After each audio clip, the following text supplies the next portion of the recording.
साल दूसरा था, ये साल दूसरा है, लेकिन तारीख तो वही है। 48 साल पहले की बात है, 25 जून की रात,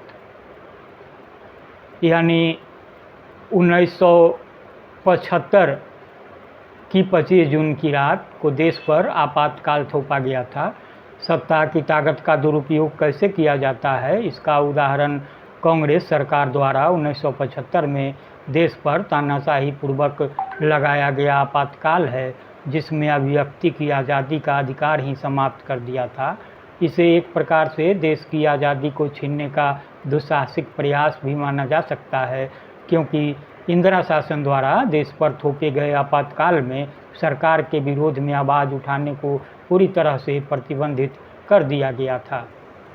यहाँ तक कि सरकार ने विपक्ष की राजनीति करने वालों के साथ ही समाजसेवियों और राष्ट्रीय विचार के प्रति समर्पित उन संस्थाओं के व्यक्तियों को जेल में ठूंस दिया था जो सरकार की कमियों के विरोध में लोकतांत्रिक तरीके से आवाज़ उठा रहे थे। सरकार के इस कदम को पूरी तरह से अलोकतांत्रिक कहा जाए तो कोई अतिशयोक्ति नहीं होगी। इंदिरा गांधी की सरकार ने अपनी सरकार के खिलाफ उठने वाली हर उस आवाज़ को दबाने का प्रयास किया जो लोकतांत्रिक रूप से ही सही नहीं थी। वैसे देखा जाए तो कांग्रेस शासन का यही चरित्र रहा है कि उनके खिलाफ उठने वाली आवाज़ को किसी भी प्रकार से शांत किया जाए।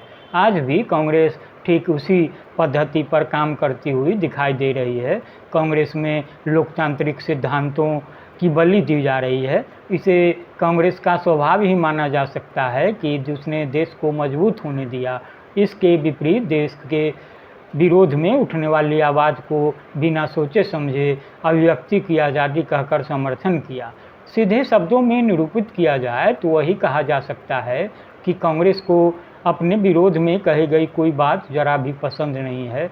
इसी कारण नेशनल हेराल्ड में जब जांच की बात आती है तो कांग्रेस के नेता एकजुट होकर ऐसा प्रदर्शन करते हैं जैसे वही सही है और बाकी सभी गलत।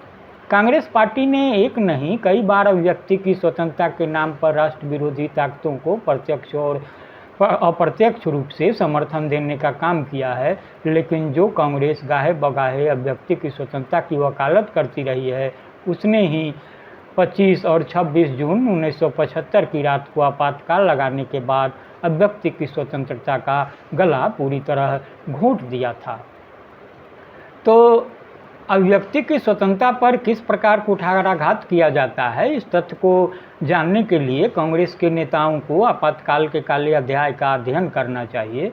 आपातकाल के नाम पर कांग्रेस ने अंग्रेजों से भी भयंकर यातनाएं देते हुए देशभक्तों पर कहर बरपाया, जिसके स्मरण मात्र से दिल में सिहरन दौड़ जाती है।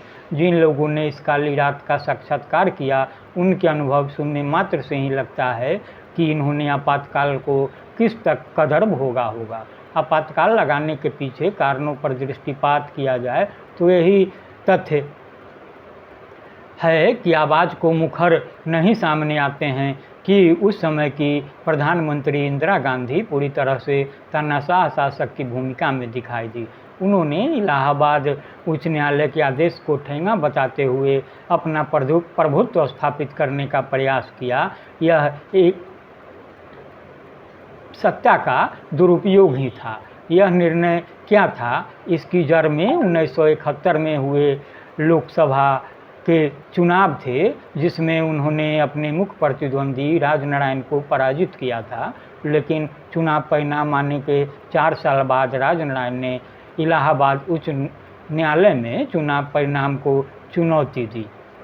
12 जून 1975 को इलाहाबाद उच्च न्यायालय के न्यायाधीश जगमोहन लाल सिन्हा ने इंदिरा गांधी का चुनाव निरस्त कर उन पर 6 साल तक चुनाव नहीं लड़ने का प्रतिबंध लगा दिया और उनके मुकाबले हारे और श्रीमती इंदिरा गांधी के चिर प्रतिद्वंदी राजनारायण सिंह को चुनाव में विजयी घोषित कर दिया था।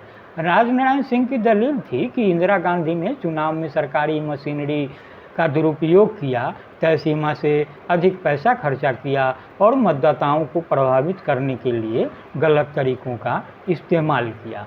न्यायालय ने इन आरोपों को सही ठहराया था। इसके बावजूद श्रीमती गांधी ने प्रधानमंत्री पद से त्यागपत्र देने से इनकार कर दिया और देश में आपातकाल घोषित कर दिया। राजनारायण सिंह की दलील थी कि इंदिरा गांधी ने चुनाव में सरकारी मशीनरी का दुरुपयोग किया। तो इलाहाबाद उच्च न्यायालय के निर्णय के साथ ही गुजरात में चिमन भाई पटेल के विरुद्ध विपक्षी जनता मोर्चे को भारी विजय मिली। इस दोहरी चोट से इंदिरा गांधी बौखला गई।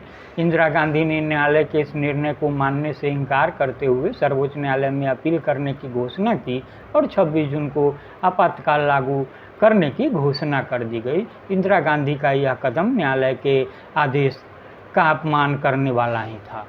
आपातकाल के नाम पर केवल उन्हीं लोगों को जेल में ज़बरदस्ती बंद किया गया जो सरकार के विरोधी थे। देश भर में इंदिरा शासन के विरुद्ध जबरदस्त आंदोलन खड़ा किया।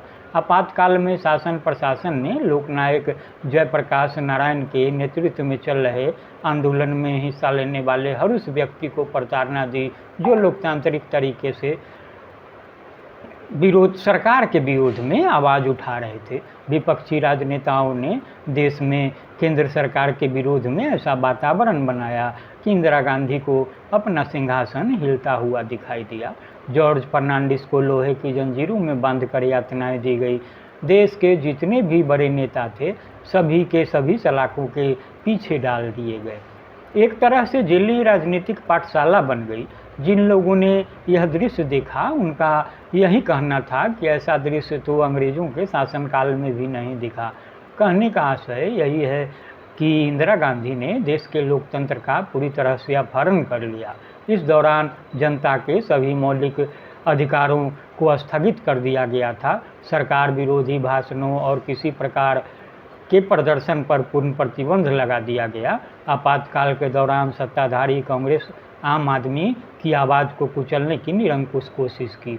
इसका आधार वो प्रावधान था जो धारा 352 के तहत सरकार को असीमित अधिकार देती थी। मीसा और DIR के तहत देश में 1 लाख से ज़्यादा लोगों को जेलों में ठूस दिया गया। आपातकाल के खिलाफ आंदोलन के नायक जयप्रकाश नारायण की कैद के दौरान किडनी खराब हो गई थी।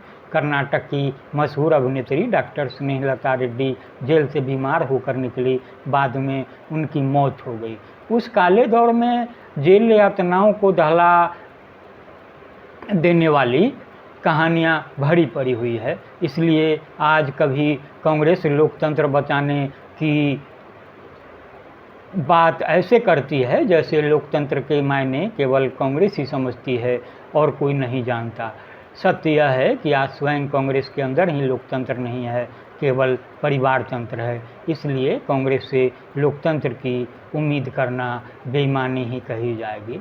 तो ये विचार स्वतंत्र पत्रकार सुरेश हिंदुस्थानी के हैं।